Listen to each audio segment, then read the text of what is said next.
KSRTC MD Tomin തച്ചങ്കരിക്കെതിരെ രൂക്ഷ വിമർശനം ഉന്നയിച്ച പ്രതിപക്ഷ നേതാവ് രമേശ് ചെന്നിത്തല തച്ചങ്കരിയെ KSRTC MD സ്ഥാനത്ത് നിന്ന് മാറ്റണമെന്ന് ചെന്നിത്തല ആവശ്യപ്പെട്ടു. KSRTCയിലെ ജീവനക്കാരെ സംരക്ഷിക്കാൻ തച്ചങ്കരിക്ക് അറിയില്ലെന്നും അദ്ദേഹത്തെ പോലീസിലേക്ക് തന്നെ മടക്കി വിളിക്കുന്നതായിരിക്കും ഉചിതമെന്നും ചെന്നിത്തല ആരോപിച്ചു. ഇത്ര വലിയ കൂട്ടപ്പിരിച്ചുവിടൽ KSRTC ചരിത്രത്തിൽ ആദ്യമെന്ന് പ്രതിപക്ഷ നേതാവ് രമേശ് ചെന്നിത്തല ആരോപിച്ചു. അതേസമയം KSRTC എംപാനൽ ജീവനക്കാരെ പിരിച്ചുവിട്ടത് സർക്കാരും KSRTC MD ടോമിൻ തച്ചങ്കരിയും തമ്മിലുള്ള കള്ളക്കളിയുടെ ഭാഗമായിട്ടാണെന്ന് മുൻ ഗതാഗത മന്ത്രി തിരുവഞ്ചൂർ രാധാകൃഷ്ണൻ ആരോപിച്ചു. ജീവനക്കാരെ പുറത്താക്കണമെന്നാവശ്യപ്പെട്ട് തച്ചങ്കരി സർക്കാരിന് കത്ത് നൽകി.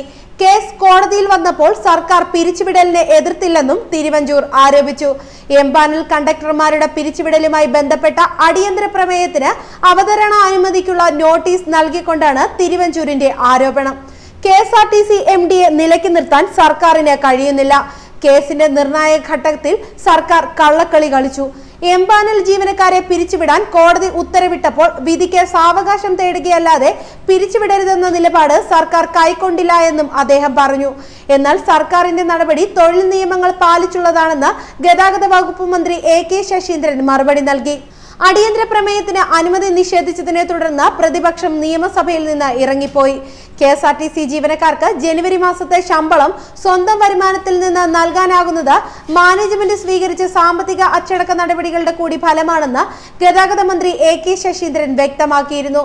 നേട്ടത്തിൽ അമിത ആഹ്ലാദമില്ലെന്നും ശബരിമല സർവീസിലെ കുത്തകയാണ് മികച്ച നേട്ടം കൈവരിക്കാൻ സഹായകമായതെന്നും ഗതാഗത മന്ത്രി പറഞ്ഞു. ഒരു മാസത്തെ ശമ്പളത്തിന് വേണ്ട 90 കോടി രൂപ KSRTC സർവീസുകളിൽ നിന്ന് ലഭിച്ചു. ശബരിമല സർവീസ് KSRTCക്ക് നേട്ടമുണ്ടാക്കിയെന്നാണ് വിലയിരുത്തൽ. എംപാനൽ ജീവനക്കാരെ പിരിച്ചുവിട്ടതും അതിനു പിന്നാലെ സർവീസുകൾ വെട്ടിച്ചുരുക്കിയതുമാണ് KSRTCയുടെ ഇപ്പോഴത്തെ ലാഭത്തിന് കാരണം.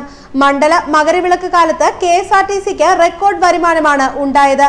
ഈ സീസണിൽ വരുമാനമായി ലഭിച്ചത് 45.2 കോടി രൂപയാണ്. പമ്പ നിലയ്ക്കൽ സർവീസിൽ നിന്ന് 31.2 കോടി രൂപയും ദീർഘദൂര സർവീസുകളിൽ നിന്ന് 14 കോടി രൂപയും വരുമാനമായി ലഭിച്ചു. കഴിഞ്ഞ വർഷത്തെ വരുമാനം 15.2 കോടി രൂപയായിരുന്നു. AC ബസ്സുകൾക്കായിരുന്നു കൂടുതൽ ആവശ്യക്കാർ. 44 AC ബസ്സുകളാണ് പമ്പ നിലയ്ക്കൽ ചെയിൻ സർവീസിന് സ്ഥിരമായി ഓടിയത്.